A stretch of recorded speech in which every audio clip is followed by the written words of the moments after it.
Welcome to the Fantasy Alarms Front Office Insights, where we go team by team and break everybody down from the starting lineup to the pitchers to the closers, everything from top to bottom with the teams. Today's preview goes down to Atlanta. That's right, we're talking the Atlanta Braves, and I'm Howard Bender, by the way. Jim Bowden here by my side, the GM. And Jim, we actually had Alex Anthopoulos on the Fantasy Alarm Show just a couple of weeks ago. So we're well versed in what's going on down in Atlanta, but let's fill in everybody that's out there listening right now. We'll start with the offseason. Last year wrapped up the way it wrapped up. The offseason, Jim, how'd it go for Atlanta? Yeah, I thought it was a solid offseason, although not a perfect one for them. And what I mean by that is they lost shortstop Dansby Swanson to the Chicago Cubs in free agency, which was a significant loss. I don't think anyone will argue that. They also lost their closer, Kenley Jansen, to the Boston Red Sox after a really good year that he had, coming up with a new curveball, and certainly continued to get the saves that they needed. So two pretty big losses, but they tried to make up for it. The biggest move in the offseason was a three-way trade that took place between the Oakland Athletics and Milwaukee Brewers and the Atlanta Braves. The Braves got the best player in that three-way deal, and that's catcher Sean Murphy, who I consider a top 5 catcher in reality for them. Certainly a catcher that is coming off a really solid year. He had 18 homers last year. He hit 250 and is going to a lineup that's going to help him, right? When you have guys like Acuna and Olsen and Riley and Michael Harris and Ozzie Albies all hitting around you, your runs and RBIs are going to go way up. And he gets reunited with his good friend Matt Olson. So the interesting part is going to be what do they do at catcher, right? Because now they got Murphy and Travis d'Arnaud. Alex Anthopoulos on the Fantasy Alarm Show made it very clear that they'll share time at catcher, and when they're not catching, the other will DH. Okay, so now we know that. That's actually fantastic news, especially when you talk about the fact that the number of at-bats that you can get from your catcher. So if you're grabbing one of these guys from the Braves, you're actually probably you're getting out a lot better than, comparatively to some of the other catchers who are going in drafts around them both. If they're going to get those extra at-bats as the DH, I might be in on that. Yeah, it's a great point, Howard, no doubt. They also made a trade to get back-end reliever Joe Jimenez from the Tigers. I didn't really like the trade from the Braves' perspective because I really like Justin Henry Malloy, the outfielder of the Tigers, got back in that trade. He's a guy I'd keep my eye on in Dynasty. I think the kid's going to hit. Anyway, when I talked to the Braves about closing, Raisel Iglesias is going to be the closer. And, Brian Snitker's kind of old school. So I don't think it's going to be closer by committee. I think Iglesias gets the closer, and then he'll let Jimenez and Minter and McHugh and Litke and Yates and Dylan Lee and that group kind of handle the rest of the innings getting to Iglesias. But I think the trade of Jansen puts Iglesias back in that closer role. So that was kind of interesting. Look, they made a couple other free agent signings. They signed Nick Anderson. If he ever gets healthy, to help out the bullpen, kind of a bullpen depth play. They also brought in Jordan Luplow, one of Howard's favorite platoon players against left-handed pitching. So I'm glad he's such a great DFS play against a lefty. You can't deny it. I can't deny it.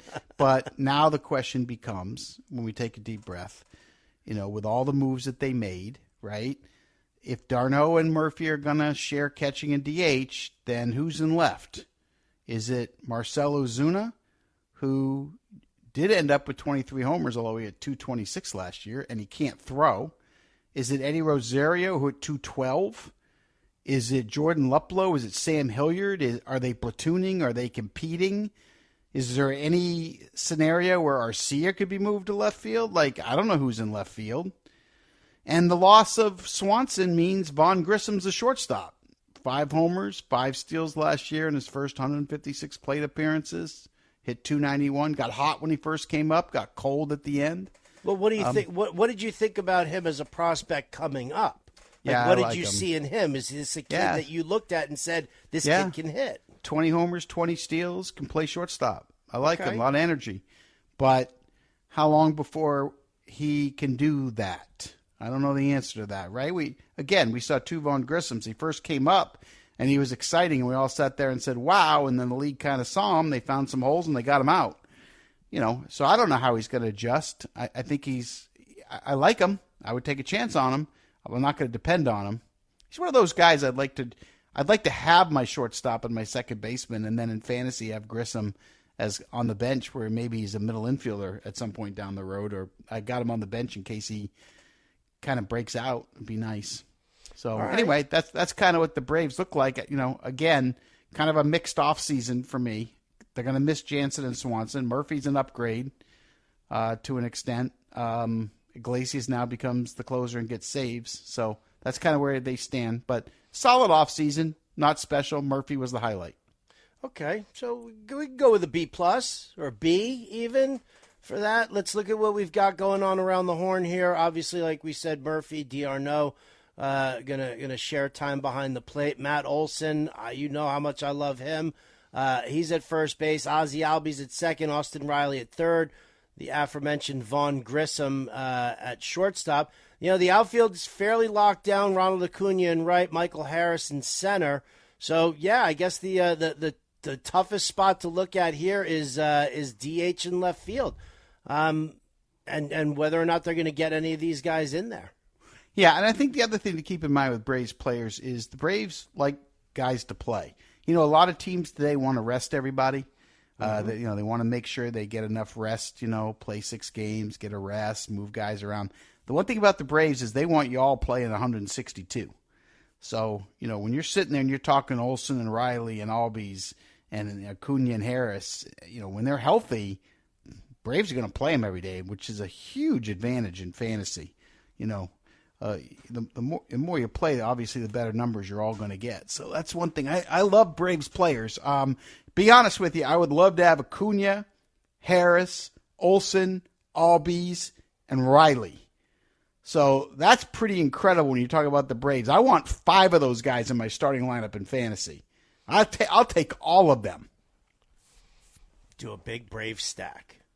That'd be very interesting to see how hard it would be to actually get. Well, I mean, listen, you get Acuna there at the top pick. There's no way Riley's coming back to you. A 10-team league, maybe even I might get Acuna, Olson, Harris. League. You could get Acuna, Olson, Harris. You could definitely get those 3. You could definitely get those 3, and I'll take those 3 as my first 3 picks and be thrilled. I can't hate on it. I definitely can't. That's a 100-win Braves team. Of course, you're not going to hate on it. Let's go to the pitchers. Let's talk about the starting rotation. You got Max Fried, the lefty. You got Spencer Strider. Everybody loves him. Charlie Morton's there. Kyle Wright, a little dinged up right now. Ian Anderson. Mike Soroka still working his way back from shoulder issues. How does the starting 5 line up for you? Yeah, so, look, I like Fried, I like Strider, Fried, and I like Wright if he's healthy. I mean, I'll take all 3 of those guys. I mean, look, Fried is always going to give me the ERA, and he's always going to get the wins. He's got the slowest heartbeat of anybody I've ever seen. He just doesn't give you the strikeouts, right? That's the one area with him, but he's going to give you whip. He's going to give you ERA. He's going to give you wins, so solid, great team behind him. I'm a big fan of him, slow heartbeat. I've enjoyed covering him the last several years. Strider's got a chance to be DeGrom-ish.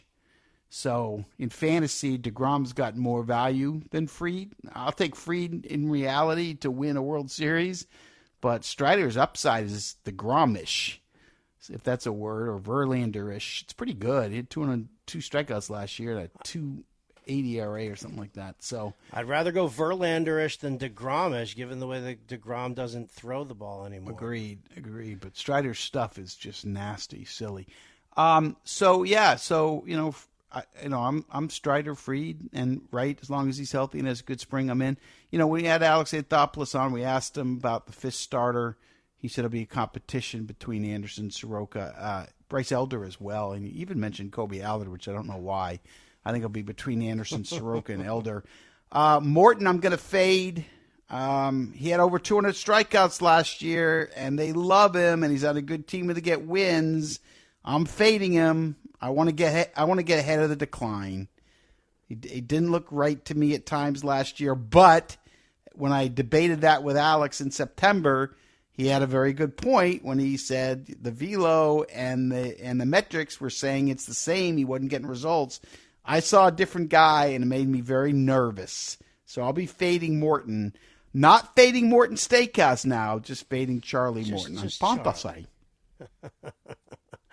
All right, so there we go. Let's move. Obviously, the bullpen, we're all set with Raisel Iglesias as the closer. Joe Jimenez, like you said, he comes in as a good, solid righty setup man. Listen, if you play in a league that counts holds, this is actually between Jimenez and AJ Minter, the lefty. A big fan of these guys as far as holds go.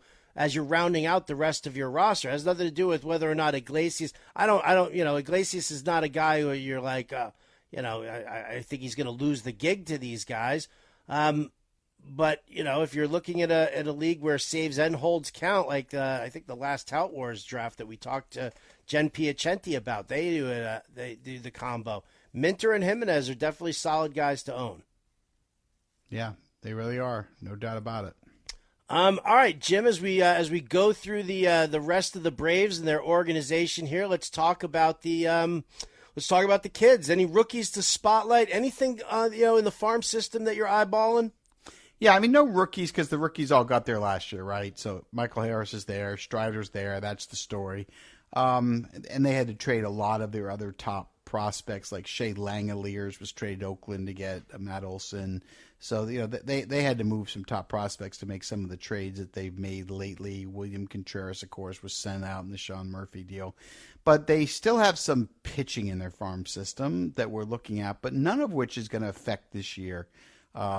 Jared Schuster I like a lot. You've got J.R. Ritchie down there, Cole Phillips, Owen Murphy. I mean, there's a lot of arms that we like. A.J. Smith-Shawyer is another guy down there. So they got some pitching coming. It's the Braves. They're always going to have pitching coming. There's also a couple of shortstops.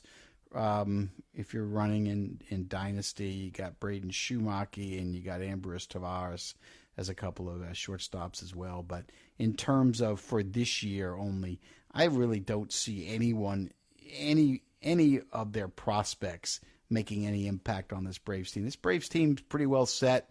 They've been there. They've got all their guys signed. They know what their depth is. So I think we basically not going to have a surprise rookie impact like Michael Harris and Strider did last year. So they're young, they're signed, they're ready to win right now. The only thing I'll say at some point, Alex Anthopoulos has to fix left field. I was just going to ask you that. I was literally just going to ask you about how aggressive he's going to be to fill this hole in left field. I think he'll fix it at some point. I just don't know how he's going to do it. There's not a lot of outfielders available today, but that may change by the end of spring, or it may go into May or June. I don't think he has enough to get Brian Reynolds based on my sources in Pittsburgh. And my sources in Pittsburgh say that more likely Reynolds gets signed by opening day with Pittsburgh and doesn't get traded.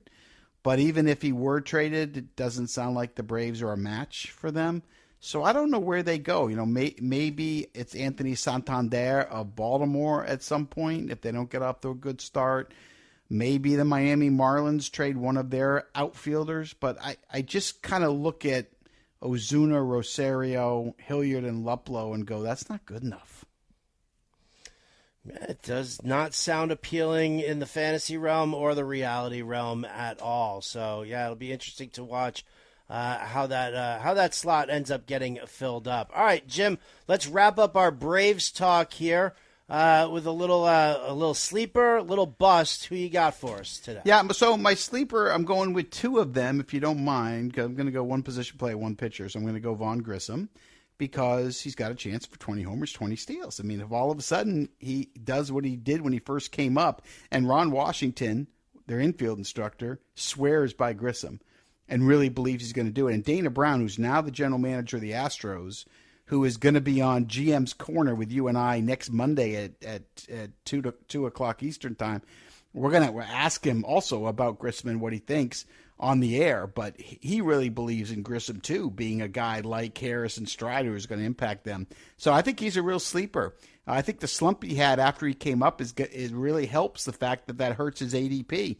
chance to play every day with Atlanta with all those hitters around him, all those runs and RBIs, and he's got power, and he's got speed, and the bases are bigger, and the pitchers can only disengage 3 times. My sleeper, Grissom, and also Michael Soroka. When Michael Soroka was healthy, they considered him a better prospect than Max Fried and Kyle Wright.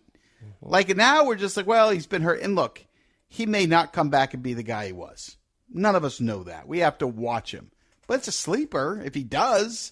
If he does come back 100%, he was that kind of prospect when he went down. And then the bust. I hate doing bust. Can I just say whoever plays left field for them? You can say whoever plays left field for them. Thanks. So your bust is possibly Marcelo Zuna or Eddie Rosario. All of them. Even throw in a little Kevin Pillar in there, the Jordan Luplow. Oh, yeah. All Hilliard. They're all busts. Eli White. They're all busts. Anyone in left field's a bust for them. All right. Well, there it is, folks. That's in a nutshell the Atlanta Braves.